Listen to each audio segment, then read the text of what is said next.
यहाँ आपको अपडेट करेंगे। कोयटा के सरियाब रोड पर बीएनपी सरबराह सरदार अख्तर मिंगल की गाड़ी के करीब धमाका हुआ है। धमाके से मुत्तादिद अफराद जख्मी हो गए, ताहम सरदार अख्तर मिंगल महफूज रहे।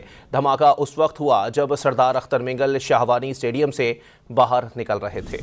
यहाँ आपको अपडेट करेंगे। कोयटा के सरियाब रोड पर बीएनपी सरबराह सरदार अख्तर मिंगल की गाड़ी के करीब धमाका हुआ है। धमाके से मुत्तादिद अफराद जख्मी हो गए, ताहम सरदार अख्तर मिंगल महफूज रहे।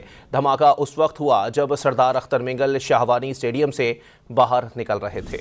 यहाँ आपको अपडेट करेंगे। कोयटा के सरियाब रोड पर बीएनपी सरबराह सरदार अख्तर मिंगल की गाड़ी के करीब धमाका हुआ है। धमाके से मुत्तादिद अफराद जख्मी हो गए, ताहम सरदार अख्तर मिंगल महफूज रहे। धमाका उस वक्त हुआ जब सरदार अख्तर मिंगल शाहवानी स्टेडियम से बाहर निकल रहे थे। यहाँ आपको अपडेट करेंगे। कोयटा के सरियाब रोड पर बीएनपी सरबराह सरदार अख्तर मिंगल की गाड़ी के करीब धमाका हुआ है। धमाके से मुत्तादिद अफराद जख्मी हो गए, ताहम सरदार अख्तर मिंगल महफूज रहे। धमाका उस वक्त हुआ जब सरदार अख्तर मिंगल शाहवानी स्टेडियम से बाहर निकल रहे थे।